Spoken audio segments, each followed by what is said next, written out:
Bom dia! Estamos iniciando mais um programa, Nosso Agro de Rondônia, apresentado por mim, Hélio Dias, presidente da Federação da Agricultura, do Senar e produtor rural. De produtor para produtor, levando um programa dessa magnitude para você que gosta do programa, gosta das coisas do campo, você que é chacareiro, você que é sitiante, você que tem sua propriedade, né? E trabalha nas diferentes áreas. E nos acompanha. Muito obrigado pela audiência. Hoje no programa Nosso Agro de Rondônia, nós vamos abordar vários assuntos. Vamos ter na nossa programação uma bela entrevista aí com a deputada federal lá pelo estado do Amapá, a Sílvia, né? A Sílvia, que também é indígena e tem muito conhecimento em todas as áreas da nossa economia, e ela veio a Rondônia participar do grande evento, o evento promovido em Ariquemes essa semana, o evento do Agro Mulheres, né? Encontro de mulheres do Agro de Rondônia, com participação de mais de 500 mulheres de todas as partes do estado de Rondônia. Foi um grande evento realmente, ou será um grande evento lá em Ariquemes, e terá a participação efetiva da nossa entrevistada de hoje, a deputada Sílvia, falando um pouquinho sobre a parte ambiental, sobre a economia, sobre a Amazônia, enfim, sem dúvida nenhuma vai dar um show nessa entrevista, porque ela realmente conhece do assunto, né? Também vamos falar um pouquinho sobre um dia de campo que aconteceu em Urupá, um dia de campo de leite, vamos mostrar as imagens, dezenas e centenas de produtores participaram lá sobre as melhores práticas, né? Da criação da atividade leiteira aqui no estado de Rondônia. Vamos também mostrar para você alguns vídeos da série Nosso Agrinho, né? Então é um trabalho de educação nas escolas feita pelo Senar e pelos sindicatos de produtores rurais em alguns municípios do estado de Rondônia. E também, por último, vamos mostrar para vocês o que foi notícia a nível nacional. Tudo isso está no nosso programa Nosso Agro de Rondônia. Fique com a gente, acompanhe o nosso programa. Produtor Rural. O Sistema Faperon, Senar e sindicatos dos produtores rurais de Rondônia estão aqui para te ajudar. Nessa parceria você conta gratuitamente com cursos de educação profissional e assistência técnica em 10 cadeias produtivas. Melhore a qualidade dos seus produtos, aumente sua produtividade e fortaleça seu negócio com as melhores técnicas e orientações de nossos especialistas. Para mais informações, procure o Sindicato dos Produtores Rurais do seu município ou entre em contato pelo telefone 3214-8371. Sistema Faperon, Senar e Sindicatos Rurais de Rondônia. Seu parceiro no agronegócio. Olá, conforme anunciamos, nós vamos acompanhar agora a nossa entrevista que fizemos com a deputada federal pelo Amapá, né? A Sílvia, ela é de origem indígena e tem feito um grande trabalho, tem defendido com unhas e dentes questões ambientais, questão da economia, né? Todo esse trabalho aqui do desenvolvimento da nossa Amazônia legal. Então nós conversamos com ela e foi uma baita entrevista. Acompanhe com a gente. Olá, meus amigos, minhas amigas. Conforme anunciei no início do nosso programa, Nosso Agro de Rondônia, né? Hoje nós estamos recebendo no nosso estúdio aqui da Federação da Agricultura, do Senar, uma ilustre palestrante que veio lá do Amapá, a nossa amiga Sílvia, que veio aqui em Rondônia para participar de um grande evento que acontece todos os anos. Nós já estamos no 5º evento, né? O 5º Encontro de Mulheres do Agro de Rondônia, né? Tanto da agricultura familiar como da agricultura comercial, enfim, são as mulheres que realmente fazem a diferença no campo, né? Trabalhando nas associações, nos sindicatos, nas chácaras, nas propriedades, são aquelas pioneiras que eu chamo, né? A exemplo de mim, que estou há 43 anos em Rondônia, chegamos nesse rincão, nesse estado, né? E hoje nós já temos o que mostrar, nós já temos a diferença feita, muitas propriedades construídas, organizadas, produzindo, né? Dando renda. E é isso que hoje nós vamos celebrar aí essa semana nesse grande encontro de mulheres do agro lá no município de Ariquemes, Rondônia, lá no Parque de Exposição, né? É um baita parque de exposição lá da nossa Associação dos Pecuaristas do município de Ariquemes, né? Você que está aqui em Porto Velho, Ariquemes está aqui a 200 quilômetros, né? E vocês veem o nível de organização das nossas mulheres do agro, da Comissão Estadual das Mulheres do Agro, capitaneada pela minha amiga Antonielle. Um abração à minha amiga Antonielle, a Cirlei, e a todas as comissões que virão de todas as partes do estado de Rondônia, virão para esse encontro em Ariquemes, que vai começar às 8 horas da manhã e vai acabar agora no sábado, só a boca da noite, né? Só à noite. Então lá vai ter várias palestras, vai ter sorteio de brinde, fotografias, enfim, vai ter vários eventos, almoço. E isso que é importante, é essa conexão que vai acontecer lá no município de Ariquemes, nesse grande encontro, do 5º encontro do agro, das mulheres do agro do estado de Rondônia. E só para vocês entenderem que estão nos assistindo, o nível de organização, estão trazendo palestrantes de todas as partes do Brasil, né? Palestrantes de alto nível, pessoas que têm um conhecimento, uma experiência de vida alto.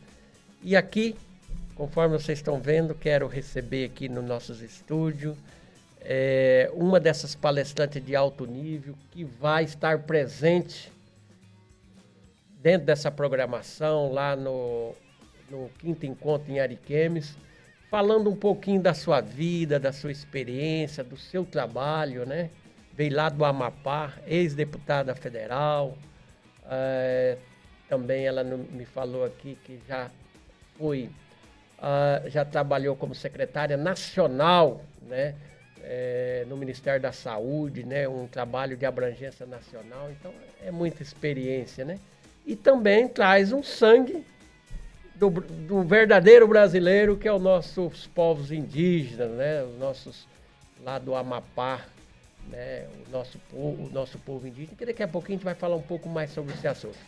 Nesse primeiro momento eu gostaria de colocar aqui a Silvia, você se apresentar, falar um pouquinho de você, falar um pouquinho do Amapá, do seu querido Amapá, né? Lá perto do Oiapoque, né? Nosso Amazônia Oriental. Qual a sua expectativa de estar vindo aqui a Rondônia com essa missão de trocar experiência com as nossas mulheres do agro?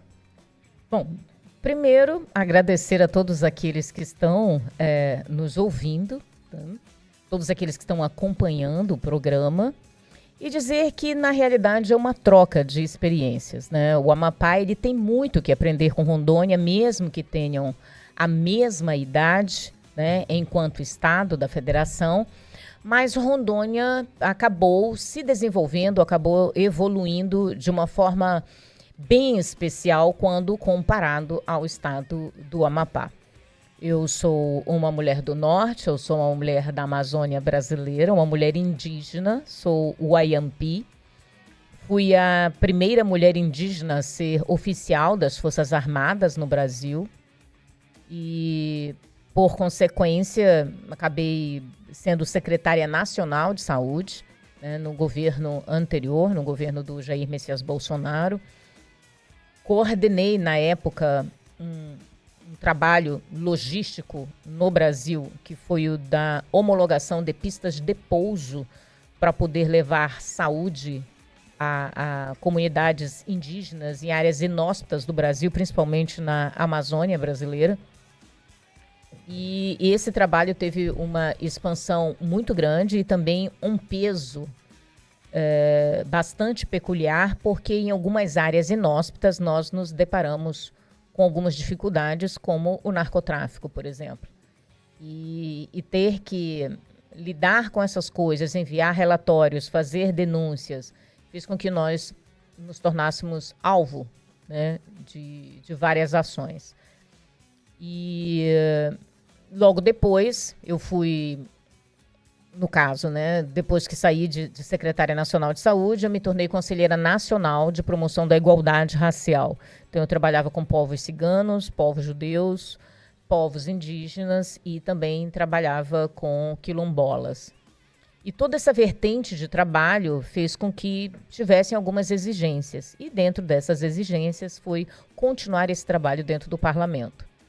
E foi aí que eu, então, coloquei o meu nome à disposição da sociedade em 2022 e concorri ao pleito, me tornei vitoriosa, sendo, então, empossada como deputada federal. Silvia, eu tive a oportunidade de ver um pouquinho do seu currículo, uma entrevista muito bacana que você fez na época no programa do Jô Soares, acho que de muitas, né? E lá eu consegui perceber a sua trajetória de vida, desde quando você saiu lá do Amapá para o Rio de Janeiro, sempre focada nos estudos, né? Perseguindo a linha do conhecimento e venceu através dos estudos, através de uma formação, né?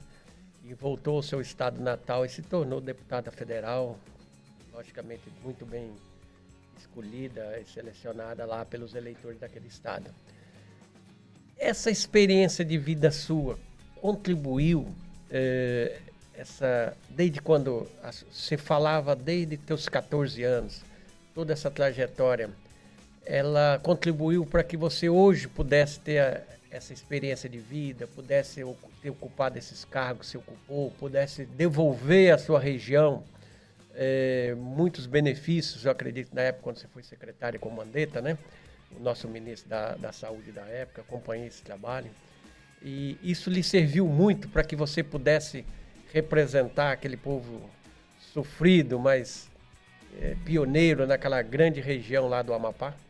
Olha, não só isso, né? Mas essa troca de vivência e convivência e experiência em outros lugares do Brasil, conhecer outras culturas, a forma como as pessoas vivem, ou a forma como elas lidam com as diferenças foi importante. Primeiro, são questões do estranhamento, né? O estranhamento que gera o pré-conceito e que pode levar ao preconceito ou talvez ao racismo. Mas não foi especificamente essas coisas. Eu entendi que haveriam dificuldades pela forma como as pessoas me viam. Então, assim, é uma mulher indígena, uma menina indígena, então ela não sabe falar bem o português. Ou ela é indígena, então ela não tem a formação adequada como as pessoas da sociedade nacional.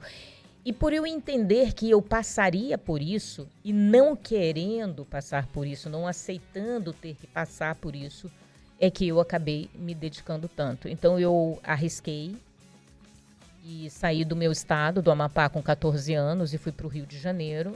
Só que lá eu não conhecia ninguém, então eu acabei sendo mendiga, menina de rua no Rio de Janeiro, nas ruas do Rio. E óbvio que na rua você tem uma sorte de contatos com diversas pessoas. Mas é justamente isso, é a forma como você se vê. Talvez se eu tivesse feito algo de ilícito nas ruas, talvez as pessoas realmente tivessem razão sobre mim. Mas eu não podia. Então eu tinha algumas promessas internas. E essas promessas internas, elas surgiram dentro do meu estado enquanto eu ainda era criança. Né? E essas promessas, elas surgiram quando do meu primeiro contato com a escola. Então, na escola, as pessoas vinham, me tocavam e diziam, nossa, uma índia de verdade. Você sabia que você é verdadeira brasileira? E quando criança, você vai escutando aquelas coisas e diziam que, uau, você é indígena, você é verdadeira brasileira. E me foi ensinado na escola que eu deveria respeitar a bandeira do Brasil como o meu símbolo máximo de pertencimento. E, obviamente, o meu estado ele também tem uma história bem peculiar em relação a isso. Há pouco tempo, né? Tem 130 anos. Mas em 1895, homens e mulheres tombaram, morreram, porque não queriam se sujeitar aos soldados da França. Então, eu digo para as pessoas, eu descendo desses heróis. Apenas em 1900, aquele território foi julgado como sendo território brasileiro pela força e a coragem do seu povo. E na escola me foi ensinado isso, que eu descendia desses heróis, que eu deveria dar valor à história desses vultos sagrados. E a luta? E eu acreditei nisso. E as crianças, na época, elas perfilavam, elas cantavam o hino nacional e uma delas era chamada para hastear a bandeira do Brasil. E eu escutava que eu era verdadeira brasileira. Então eu passei a minha infância inteira puxando na saia das professoras, implorando para hastear a bandeira, mas eu não podia. Porque só as crianças brancas e as crianças não indígenas é que podiam fazer isso. E eu não entendia porque eu não podia. Inclusive, Silvia, eu pude observar nas suas entrevistas a sua força de vontade para estudar, para ter uma formação. E lá acho que a sua vida se decidiu, pelo que eu vi, na acolhida que você teve em relacionar com pessoas boas, né, com academias, com teatro, enfim. E lá foi o ponto principal da sua alavancada, né? Assim, eu digo que tudo é muito de experiência, né? É o que você... Dor todo mundo sente. A questão é o que você faz com aquilo que você sente. Então, no momento em que eu sentia que eu não era aceita, que eu era preterida e que eu não me tornava igual aos outros, dentro dessas perguntas todas, eu jurei para mim mesma que um dia eu hastearia a bandeira do Brasil e um dia o meu país sentiria orgulho de mim. Então, esse sentimento é que me levou a a conviver, né, a fazer a escolha de conviver com pessoas que pudessem ter orientações ou experiências que pudessem moldar o meu caráter ou a minha instrução acadêmica.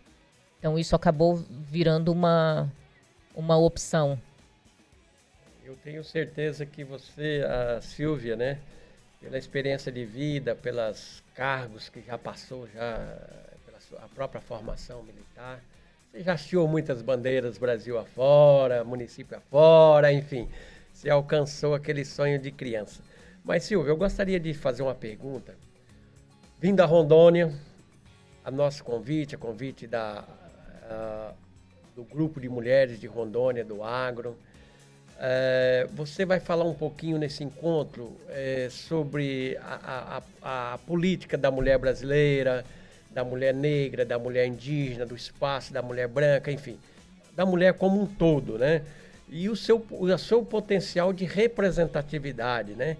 O que você pretende trazer de mensagem durante esse encontro que vai acontecer nesse próximo sábado agora, aqui em Ariquemes, Rondônia, nesse 5º encontro de mulheres do agro do estado de Rondônia?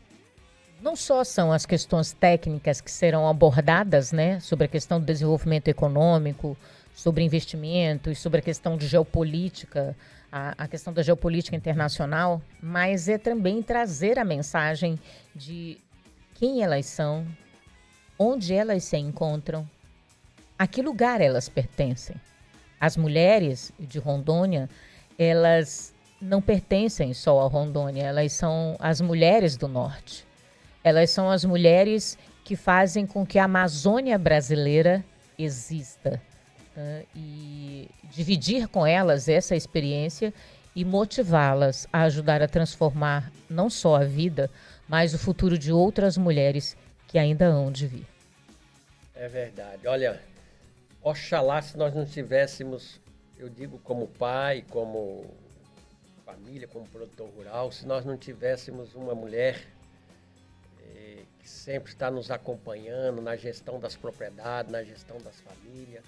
E aqui em Rondônia tem muito disso. Nós temos hoje um censo, um levantamento, algo em torno de 17%, 18% das mulheres hoje se declaram no IDARON, no Instituto de Terras, como responsáveis pelas propriedades. Então, são produtoras rurais, né?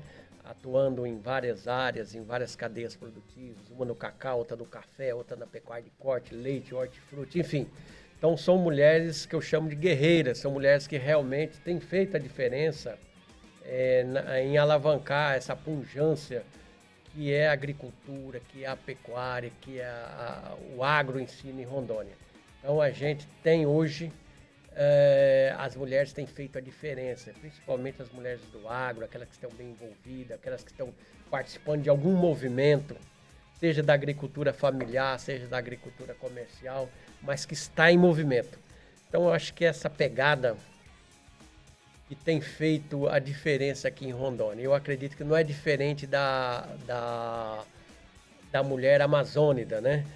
E neste momento, agora em novembro, eu acredito que eu vou participar, vai ter a COP30, né? Eu aproveito o ensejo para te perguntar a você que é uma amazônida de natureza, já exerceu papel preponderante como deputada federal aqui na região Amazônia, conhece os problemas, os debates da Amazônia, né?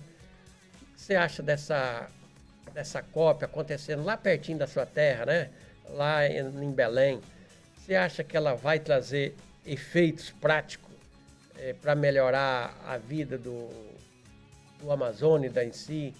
Ou só vai ter uma pegada ambiental muito forte, que poderá até ajudar por um lado e travar por outro? Bom, eu vou ser muito sincera, como eu sempre sou em todas as minhas incursões. Não, ela não será benéfica, muito menos ao Brasil. Primeiro, ela vem de um interesse internacional, aonde representantes de outras nações virão ao Brasil, à Amazônia, para decidir sobre o nosso futuro sem sequer nos ouvir, sem entender da realidade do povo da Amazônia. Então, existe, óbvio, para quem realmente está envolvido com essas questões, em estudos, utilizam-se algumas expressões como os efeitos das alterações climáticas para tentar controlar o desenvolvimento ou impedir o desenvolvimento na Amazônia.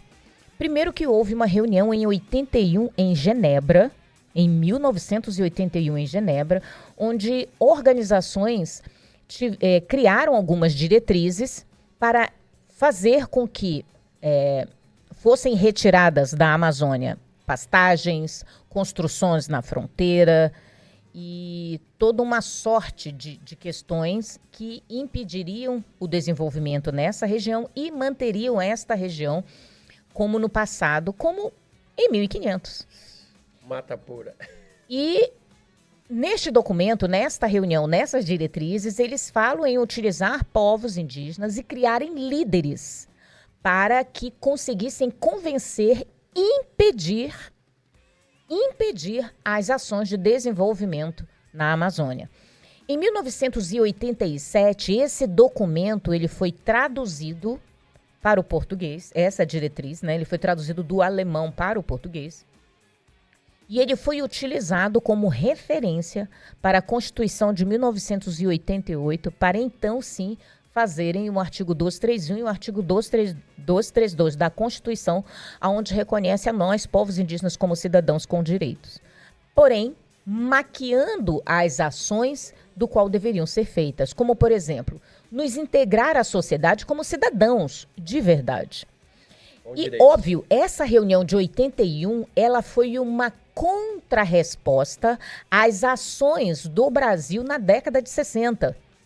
Na década de 60, houve o grande insight do governo na época para não perder esse território, que foi a grande missão do integrar para não entregar, aonde a Amazônia deveria ser habitada, nossas fronteiras protegidas pelo povo brasileiro.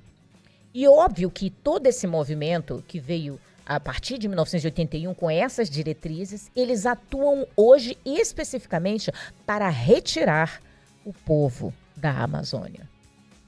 Então, se nós não estivermos atentos a essas outras manifestações que utilizam máscaras, cortinas de fumaça, nós, enquanto brasileiros, enquanto filhos da Amazônia, ou enquanto aqueles que produzem nessa região para sustentar a economia do Brasil, nós estaremos correndo riscos.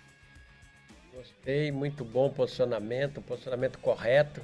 Nós somos quase 30 milhões de habitantes na Amazônia, Amazônia legal, formada aí por sete estados, ou 9, e a gente vê que realmente é isso que você acabou de nos narrar. Querem muitas vezes impedir certos eixos de desenvolvimento que ninguém segura. Nós precisamos viver, ter uma vida decente, ter uma vida digna, né? A exemplo de quem está no Sul, quem mora no Rio Grande do Sul, quem mora em São Paulo. Então, o Amazonas em si, eu sou um desses que vim como pioneiros para integrar, para não entregar, vim há 40 anos atrás. Eu e muitos aqui de Rondônia viemos nessa pegada. E aqui vamos continuar nossos filhos, nossos netos, e realmente temos que ter o direito legal da nossa Constituição de poder continuar trabalhando, produzindo e melhorando nossas vidas.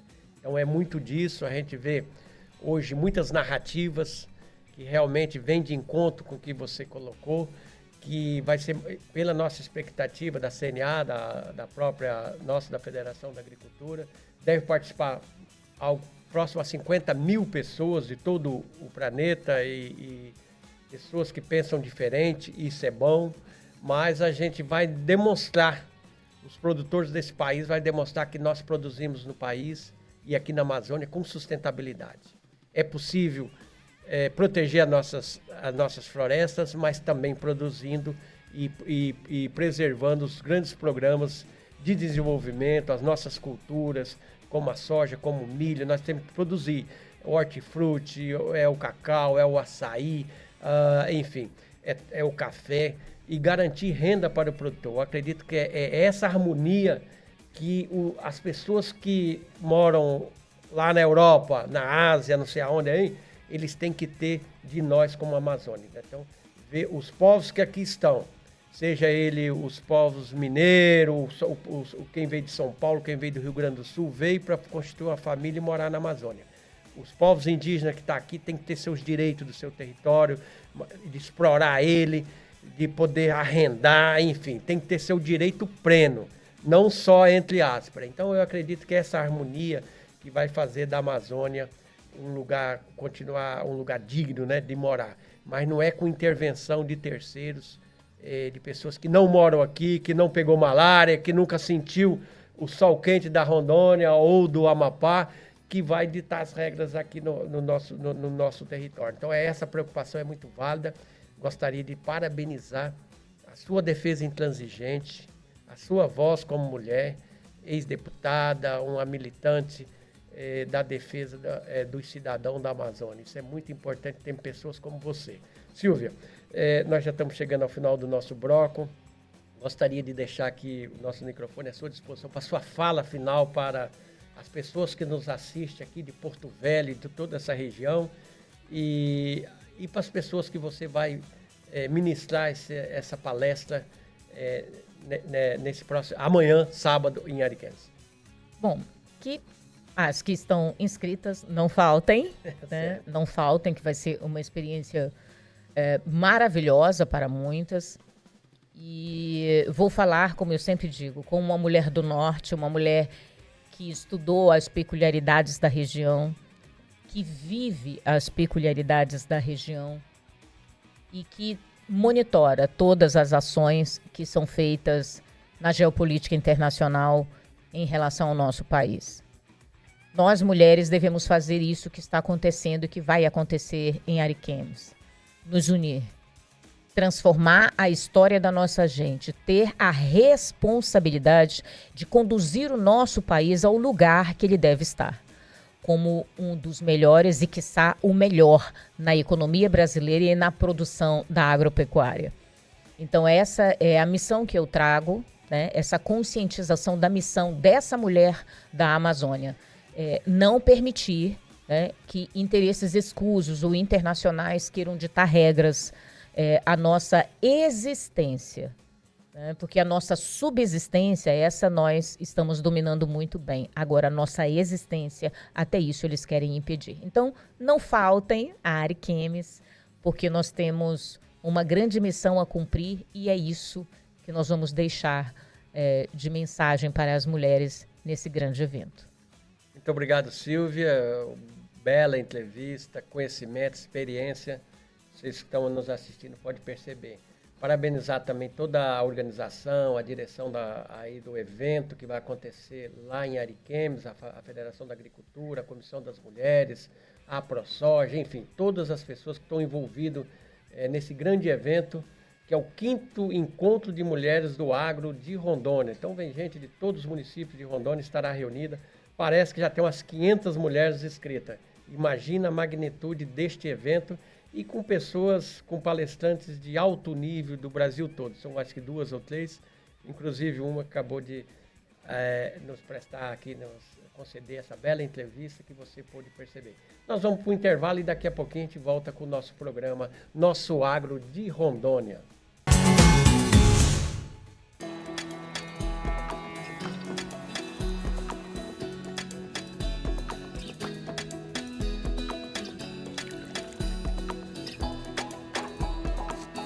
No Brasil, existe um elo que aproxima o campo e a cidade. É uma potência que conta com 17 mil profissionais no campo, 27 federações estaduais e mais de 2.000 sindicatos rurais, que cuida da saúde de mais de 200 mil pessoas por ano. Apoia e leva assistência técnica para mais de 400 mil propriedades rurais. Capacita pessoas, à distância ou presencial, com mais de 1,5 milhão de matrículas por ano e trabalha para cultivar uma vida melhor para produtores rurais e alimentar os brasileiros. Esse é o sistema CNA Senar, que transforma o campo e inspira o Brasil.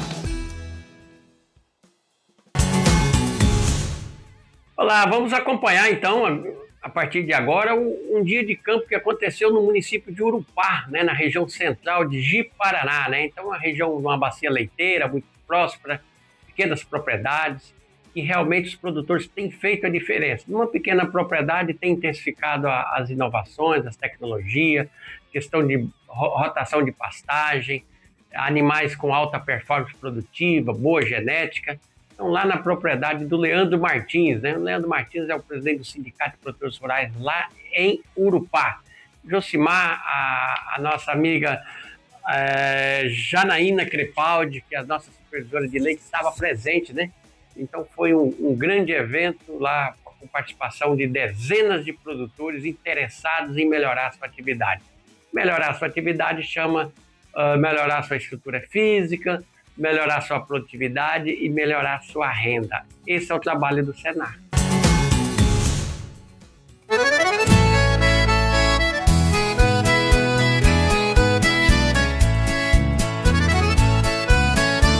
Hoje a gente está aqui no dia de campo da bovinocultura de leite, na propriedade do senhor Leandro. O dia é um dia de muito aprendizado, conhecimento, a troca de experiência entre produtores rurais aqui da região de Urupá, que ocupa hoje o ranking de 10º município produtor na bovinocultura de leite. Durante o dia serão abordadas diversas palestras temáticas e muito importante para você, amigo produtor. Serão abordados aqui o manejo nutricional de vacas leiteiras, melhoramento genético e estratégias dos cuidados com as crias. Será abordado também um planejamento volumoso e a sua importância para o período de estiagem. E para finalizar, a apresentação de resultados através do técnico de campo Josimar, que atende a região da bovinocultura de leite aqui em Urupá.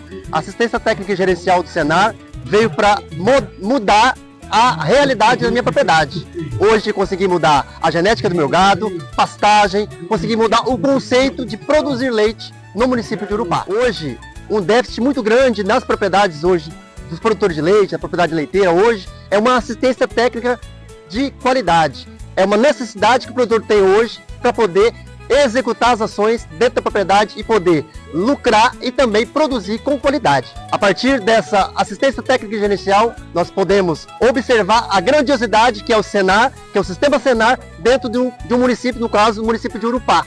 E hoje o Sindicato Rural de Urupá vem para contribuir e somar forças juntamente com o sistema Senar dentro do município. Uma parceria que vem de Brasília e desce aqui para os estados, né? E nós aqui da ponta ficamos muito felizes quando a gente une a força de duas grandes instituições como Sebrae e Senar no projeto Juntos pelo Agro.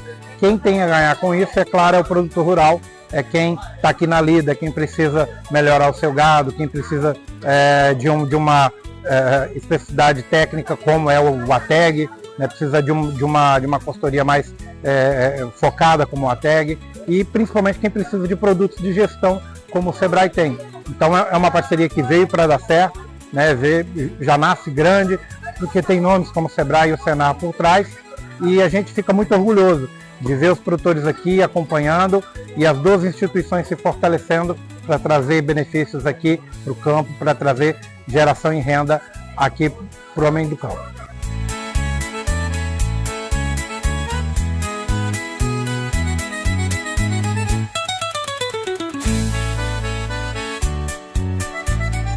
Hoje é uma felicidade muito enorme de a gente trazer o primeiro dia de campo do Senar para Urupá, né? E uma propriedade que foi assistida pelo Senar, pela assistência técnica durante 3 anos.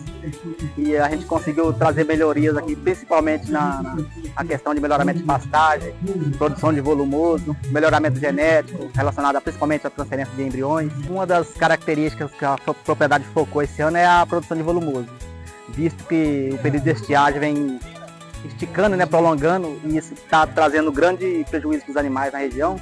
Então ele é um produtor que produz silagem de excelência, uma produtividade aí acima de 40 toneladas por hectare. Tem também o pastejo rotacionado com a irrigação, algo também que traz essa garantia de oferta de comida para os animais durante o período do ano todo, né?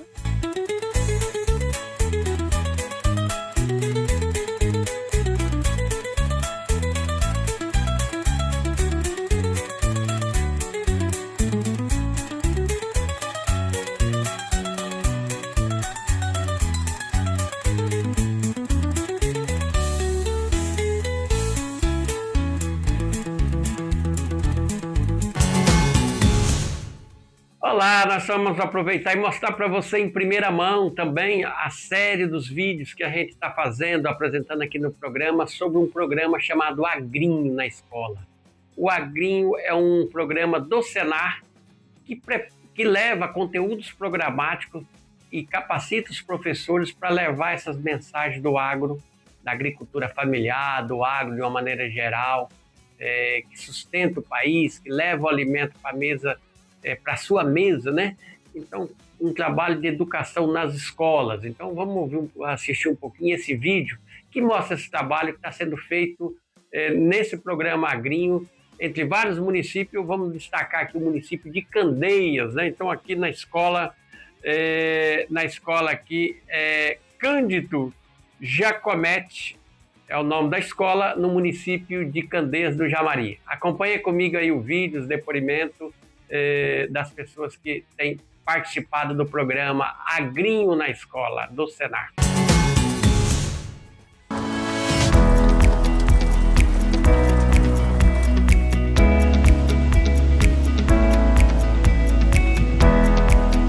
Estamos indo aqui no município de Candeias de Jamari, na área rural, fazer uma visita à escola municipal Cândido, uma das escolas participantes aqui do programa Agrinho, aqui do município, uma das 3 que participou nesse ano. Vamos conhecer um pouquinho mais a realidade do campo.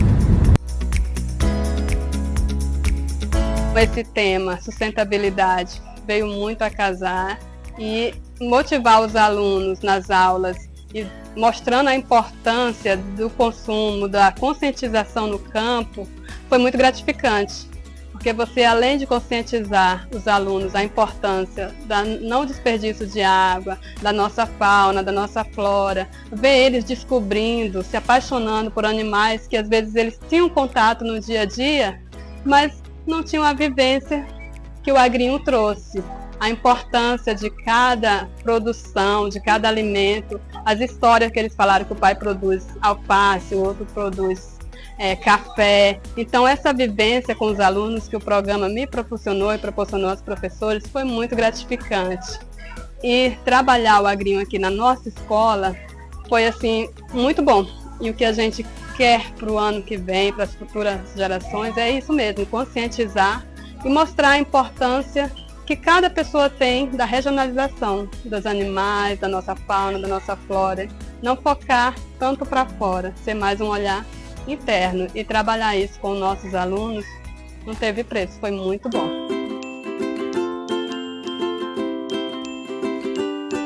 minha professora mostrou no computador algumas coisas para mim ver. Aí eu decidi que eu ia fazer uma IP. A cor da minha IP foi roxa. Tô achando muito legal. Eu fiquei muito ansiosa. Eu fiquei assim, meu Deus, como é que eu participou tanta gente. Fiquei, meu Deus do céu.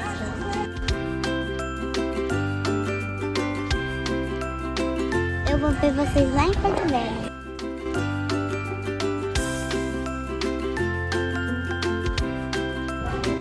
Foi muito bom.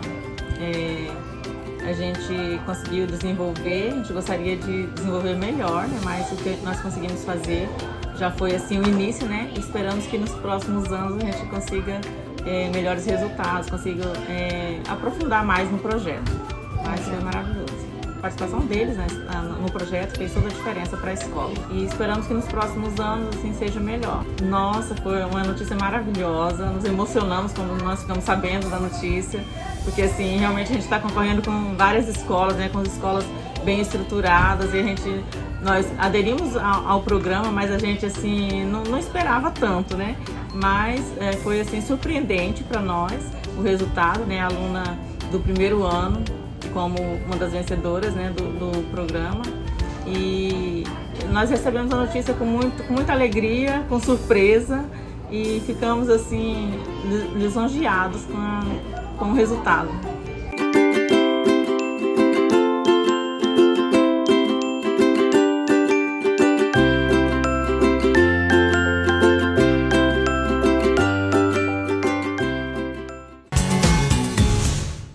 Olá, grandes reportagens, né, de vídeos mostrados para você, né, vídeos educativos, muito importantes, esses vídeos que estão sendo apresentados para você, para que você acompanhe o trabalho do cenário e o que a gente veicula, né, de melhor durante a semana, o que acontece a nível de estado aqui no nosso programa, Nosso Agro de Rondônia. A nível nacional, nós temos vários assuntos que foram notícias durante a semana, mas nós destacou a questão de uma polêmica muito forte que está acontecendo, um embate, né, algumas ações direta de inconstitucionalidade de alguns projetos, de algumas leis, arguída por alguns setores descontentes quanto à questão de defensivos agrícolas, né? Então isso está acontecendo lá no STF, né? E a CNA foi lá demonstrar, provar que realmente os defensivos são utilizados e aprovados pelos órgãos ambientais, os órgãos de defesa, as Anvisas, né, e as Revisas, que fazem esse acompanhamento e dão a permissão através do mapa, né, para que o produtor rural, a empresa rural possa utilizar os defensivos para proteger contra insetos, pragas, doenças, vírus, fungos, bactérias, essencial para poder manter e garantir a produção e a produtividade do café, do cacau, da soja, do hortifruti. Lógico, todos esses defensivos, quando fala defensivo, é defensivo, defender. São produtos que têm o objetivo de combater as pragas e doenças e garantir a produção e a produtividade com a segurança, né, do período de carência. Então, são tudo uma discussão muito ampla, né, e controvérsia, mas a gente sabe que nós temos agrônomos, nós temos técnicos para realmente prescrever o melhor defensivo para você usar nessa ou naquela atividade ou nessa ou naquela cultura, né? Então isso é normal para que o produtor possa continuar trabalhando. E a CNA, a Federação da Agricultura, o sindicato defende realmente aquilo que é bom para o produtor, aquilo que ajuda o produtor a produzir com segurança e com a renda necessária, né? Pagando os custos de produção. Acompanhe com a gente essa notícia que foi notícia nacional e que teve uma grande repercussão a nível de país. Excelentíssimo senhor presidente, relator desse processo, ministro Edson Fachin, excelentíssima senhora ministra Carmen Lúcia, excelentíssimos senhores ministros, excelentíssimo senhor procurador-geral da República, senhoras e senhores. Excelências, a discussão em torno da política de desoneração dos defensivos agrícolas e, portanto, da constitucionalidade da Convenção número 100 de 97 e da Emenda Constitucional 132 de 2003, nos parece que está bastante madura no âmbito desta Corte e desses processos especificamente, o que faz nos levar ao fato de que já é possível retirarmos algumas conclusões e eu tentarei fazer uma espécie de fusão de horizontes argumentativos entre a DIN 5553 e a 7755. Em primeiro lugar, não há violação ao princípio da capacidade contributiva. O cancelamento da desoneração do ICMS, do IPI, e futuramente, em virtude da emenda constitucional do IVA dual, não recairá sobre agentes econômicos, mas recairá sobre o consumidor final, que pagará mais caro pelos produtos, pelos alimentos. A declaração de inconstitucionalidade também tende a aumentar em 16 bilhões de reais o custo da produção alimentar do Brasil a cada ano. A desoneração, portanto, ela tende a estabilizar os preços em patamares razoáveis e contribui para a justiça social e para a segurança alimentar. Também não há violação ao princípio da seletividade. Os defensivos agrícolas não são itens de luxo, mas insumos essenciais e prioritários à produção agrícola. Sua demanda é inelástica e não depende do aumento ou diminuição da carga tributária para ser adquirido. Por outro lado, o não uso de defensivos tende a reduzir em 50% a produção agrícola. Isso está lá no documento 61 dos autos da 5553. Não há também violação ao direito ao meio ambiente saudável. A redução da produção agrícola, na verdade, colocaria pressão sobre a busca de novas áreas agricultáveis e, portanto, em prejuízo das áreas de floresta e vegetação nativa. A Lei 7.802 e a atual Lei 14.785 de 2023, que trata os defensivos agrícolas, elas proíbem o registro de defensivos agrícolas, portanto, de princípios ativos que possam trazer riscos ao meio ambiente. Por outro lado, também não há violação ao direito à saúde, por exemplo. Isso porque o Brasil tem um dos sistemas de monitoramento e avaliação de defensivos agrícolas dos mais rigorosos e modernos do mundo. Nós temos lá auditorias, fiscalizações, reavaliações de produtos, reanálise de riscos, recalls. Portanto, nós temos também, nesse sistema, proibição, tanto na lei anterior quanto na atual, de registro de defensivos agrícolas que possam oferecer algum risco à saúde humana. Além disso, o regime atual que nós temos hoje pela Lei 14.795, ele é ainda mais rigoroso. Ele exige, vamos dizer assim, previsão expressa da lei, que se cumpra o sistema GHS, o Sistema Globalmente Harmonizado de Avaliação, Classificação e Rotulagem de Produtos Químicos, que é da ONU. Ele exige que se cumpra o acordo da SPS, que é o Acordo sobre a Aplicação de Medidas Sanitárias e fitossanitárias da OMS. E ele exige que se cumpra também o Códex Alimentários, que é um programa conjunto da FAO com a OMS, em virtude da fixação de regras em relação aos alimentos.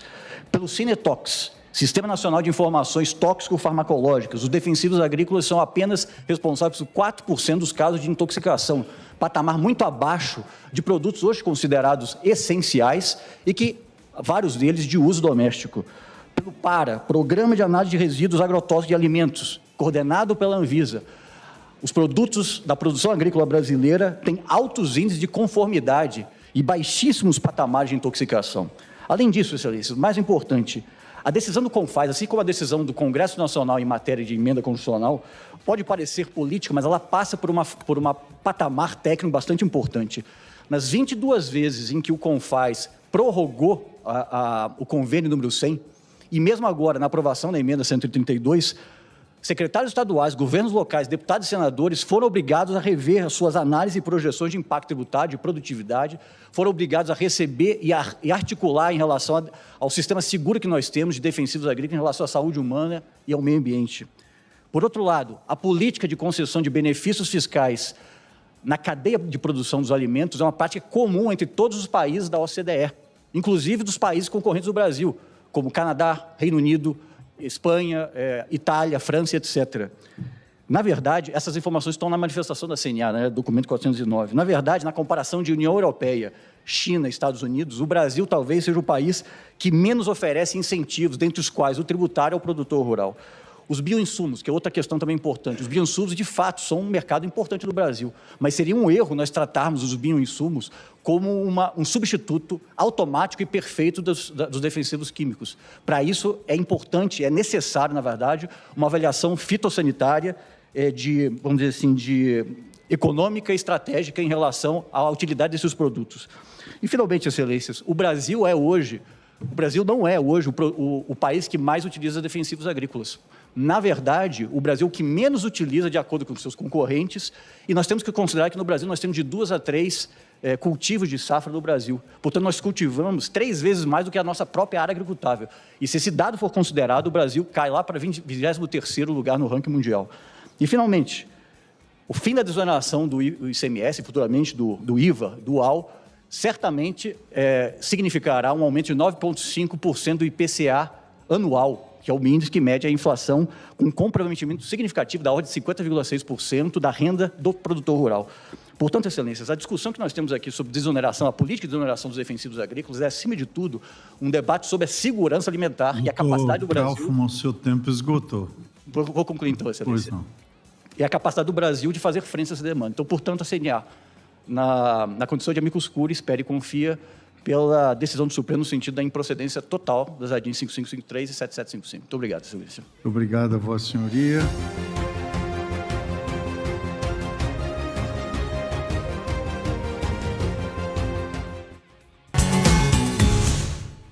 Pessoal, nós chegamos no final do nosso programa, o nosso Agro de Rondônia. Foram muitas entrevistas, notícias que você acompanhou comigo, né? Obrigado pela sua audiência, né? Você que gosta do nosso programa, que nos assiste, que nos acompanha. Obrigado pelo prestígio. Se não fosse você, nós não estaríamos aqui levando as notícias em primeira hora do Agro de Rondônia. Quero agradecer a sua audiência e desejar a você e a sua família um bom final de semana. Fique com Deus, que é a melhor companhia.